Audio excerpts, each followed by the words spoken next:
Hi, I'm Kristen Connolly. I'm the elected clerk recorder and registrar of voters here in Contra Costa County. Over the next 2 months, high school students will be interviewing elected officials of their choice to learn more about their work. We hope you will enjoy this series we're calling Democracy Dialogues.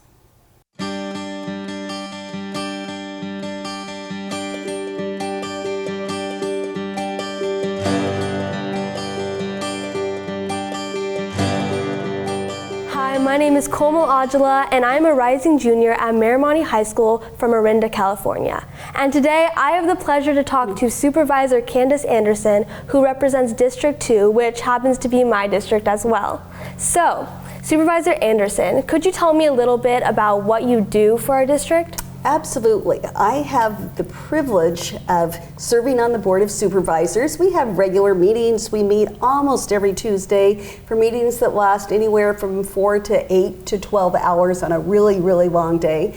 And then I get to serve on 28 other boards and committees related to my position, most of which meet once or twice a month. But a good way that I love to describe what I do is our city councils.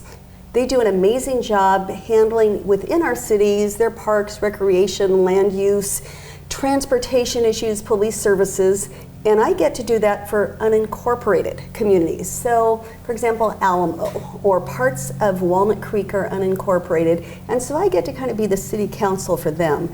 But the county does a lot more. They provide a lot of services that the cities don't. Some of it is justice related, such as our district attorney, our public defender, the sheriff's department, and our jails, animal services.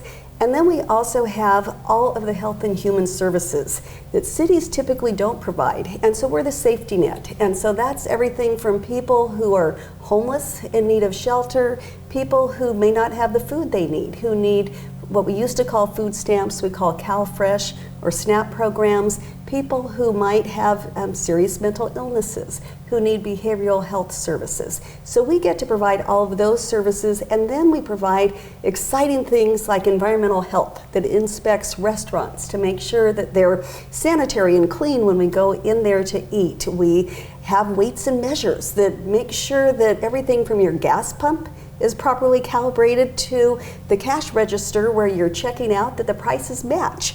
And so we provide a lot of services that cities don't, and we partner with our cities. And that's what I love, because we have amazing 19 cities in Contra Costa, and I get to work with them, particularly the cities in District 2, which I will just mention, include Orinda, where you live, and Lafayette and Moraga, part of Walnut Creek, and then Danville and San Ramon. Right, and you mentioned so many fascinating points, and to my understanding, you've been on the Contra Costa Board of Supervisors since 2012. So you've watched our country and our district go through immense changes throughout the decade. Absolutely. Can you please tell me how it is comparing the issues in our district to that of the country and how you pay attention to both? Well, you need to, because a lot of the programs we have about a $5.5 billion budget.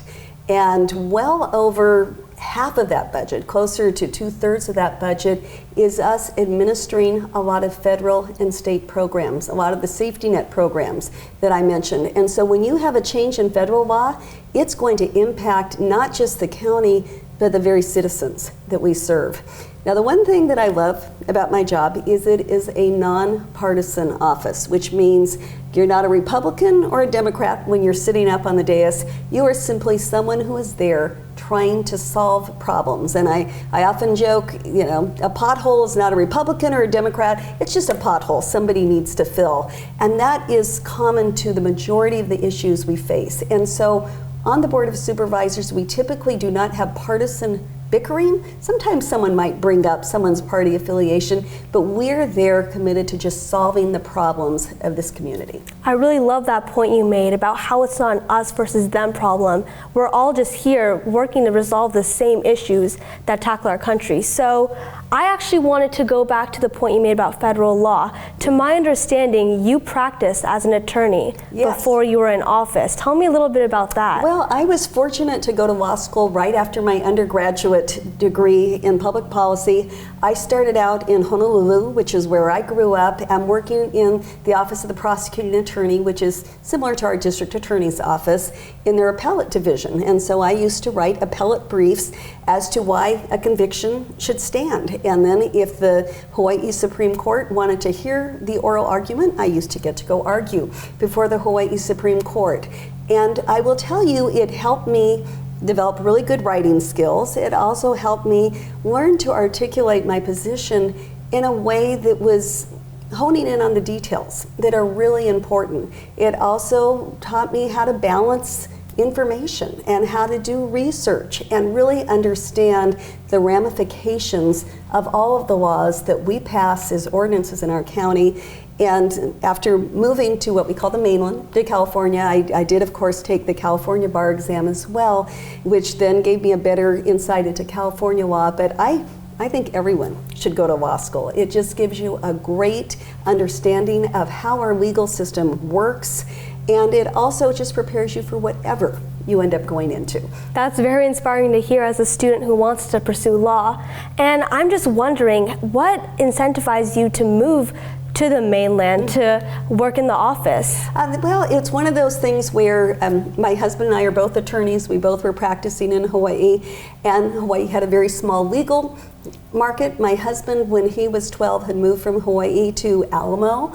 And as we looked at raising our family, we have a large family. We actually have 6 children. And so when we decided where we were going to raise our family, it made a lot of sense to return to the mainland, where we had excellent public schools for them to attend, and where we would be able to both find whatever area of the law we wanted to practice in a much larger market. That's so interesting. Now, did you have any jobs in the office before you were on the Contra Costa Board of Supervisors? I did. I started out my public service back in 1991, and I was living in Morgan Hill, which is in southern Santa Clara County. My 4th child had just been born, and at that time I decided trying to balance a law practice, even part-time, with a large family wasn't making as much sense, and so I found myself appointed to 2 city commissions in Morgan Hill. And 2 years later, when my children at the time were 2, 4, 6, and 8 years old, there was a vacancy on the Morgan Hill City Council. I got appointed to that vacancy and began my public service. And right when my 2 years were up and it was time to pull papers to run for the City Council in Morgan Hill, my husband got a pretty amazing job offer that would bring him up to Walnut Creek to work. And so it was a balance which you make a lot in your life of mom's political career or a really fun community to raise our family. And so we chose to move up to Danville, and when we moved there, I just volunteered in the community because you don't have to be a mayor or a city council member to make a difference. And then just about 6, 7 years later, an opening came up on the Danville Town Council. Once again, filled out an application. I always say the least objectionable candidate, and I got appointed to Danville's Town Council in 2003, and then ran in 04 and 08, and got to be mayor of Danville twice. And I loved that experience. So just under 10 years on Danville's Town Council, which gave me a true appreciation for all of the issues cities face when working with the county. And there are a lot of issues that come up. We overlap in some areas, we work together in a lot of areas, but you really, as a county supervisor, when you have that city council experience, it really helps you figure out how you can partner with your cities to really help them reach their goals, and sometimes to navigate through a little bit of bureaucracy. We find ourselves in the county. Right, and I love that point you touched on about how you don't have to be a mayor or a councilman to make a difference in your community, and that's Absolutely. What you've done, which is really inspirational. And I just want to ask, are there any challenges that you have to overcome while navigating from becoming an attorney to moving to California and taking up places in the office? It requires a lot of organizational skill, especially when you have a large family, as I did, but I had just so much support. We are fortunate that we live in a community, the county of Contra Costa, where people care about one another. And I cannot tell you, even when I had busy meetings, I had to be at a city council meeting, my husband wasn't home from work, I needed a babysitter, I had so many other women who would just step up and say, let me take your kids for you. And I know you've got to get to this meeting. I had a supportive network that really inspired me to do what I was doing. And they were also a great sounding board on the issues that would come forward. And I always tell elected officials, you can surround yourself by other elected officials, but what's really most important is having a group of friends, of peers, we sometimes call them our kitchen cabinet, who will give you the real story of what's really happening, what they really feel as just the average citizen dealing with the issues that they have to confront, particularly with local government. Yeah, definitely. And you've been around so many different areas, and now you're finally in District 2, which I'm so happy about.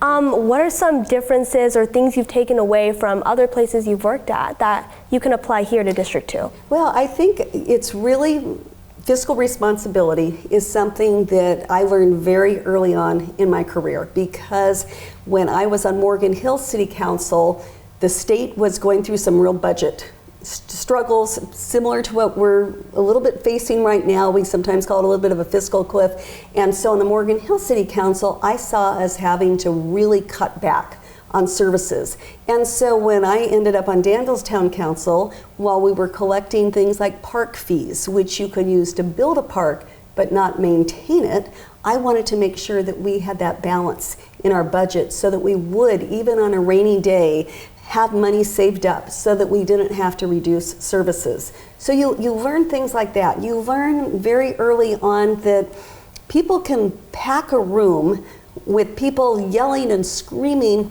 but it's not necessarily the loudest voice in the room, it's the voice of reason. And you need to, as an elected official, before you even get into a hearing, listen to every position, read up, to be prepared so that it's not just the people who might have been able to get a lot of people to show up in the same colored shirt or stand up and make a lot of noise, but you're able to make what you think is the right decision for the entire community, not just those who came to the hearing.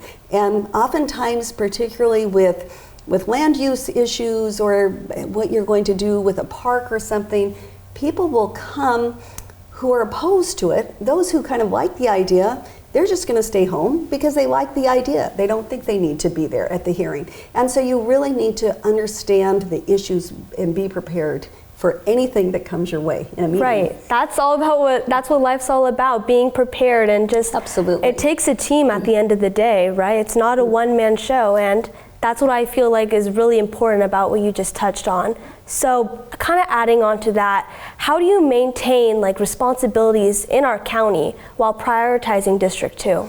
Well, luckily, while I have District 2 issues that come my way, every Tuesday when we meet at our Board of Supervisors meeting, we are addressing county-wide issues. And so the things that I get to vote on really are the things that are going to make a difference in every district.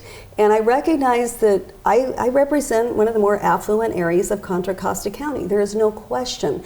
But one of my goals has always been from the start is to really address things such as how do we break cycles of poverty, where you might have a family that for maybe 2 or 3 generations has been living on the margin. What can we be doing for that child who might be born into poverty at an early age to give them a good education, job opportunities, so that they don't feel like they are going to be stuck in that same cycle. Similarly, there are issues with regard to mental health that no socioeconomic boundary.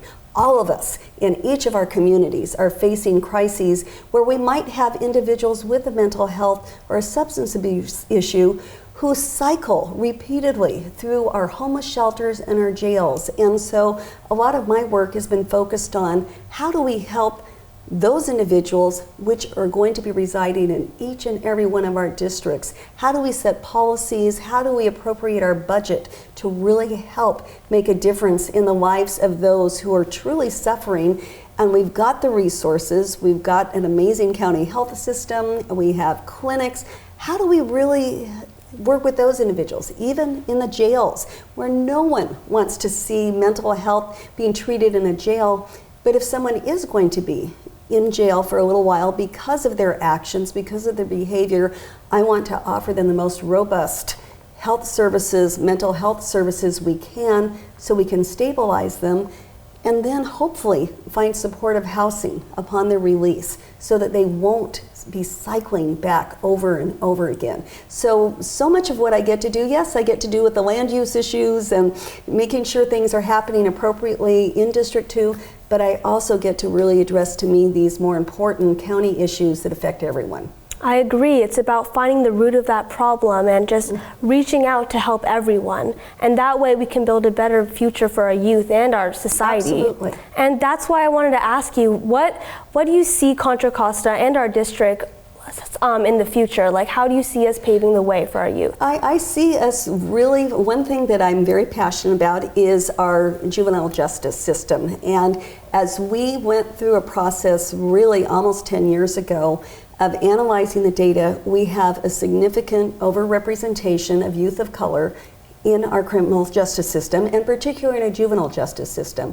And so working on the Juvenile Justice Coordinating Council and allocating funding toward our probation officer that oversees it, we have some really great opportunities to redefine how we help youth offenders. And so, of course, as I mentioned, we want to go back to the prenatal care of a mother, of someone when a child is born. We want to ensure that, particularly when you look at statistics where, for example, we have a much higher mortality rate for African American women, as well as for their children, which is just something that doesn't make sense in this era, that we would have that discrepancy. So more funding to help those mothers who might have a higher incidence of having challenges, making sure we have the right educational system, and then finding alternatives to incarceration. And so in Orinda, in Danville, in those areas, typically when a youth gets into trouble,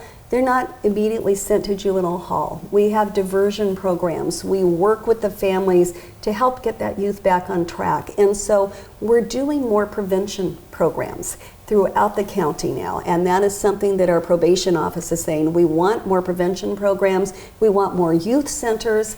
And when someone gets in trouble, rather than incarcerating them, let's provide intensive services in their home, working with the whole family to help provide a more stable environment for that youth, to keep them in school, to keep them with their peers, and hopefully get them on a track that's a little bit more positive for their outcome. And so it's really coming up with innovative ways to really drill down on the data and say, we can make a difference if we start early enough in this child's life, in this teenager's life, to help get them on a better path. I think that's so important what you said, that we can make a difference if we start early enough. If we look for alternatives to incarceration, then we can truly make an impact. And I want to ask, what could the youth of Contra Costa and honestly any county do to better the future of their society? I think it's important that you be aware of every issue. I realize you're in school most of the time when we're at your Board of Supervisors meetings, but by all means, with your city councils that meet in the evenings, when you see an issue, a concern, a safety concern, a traffic concern, don't hesitate to go and talk to your mayor, to your city council members.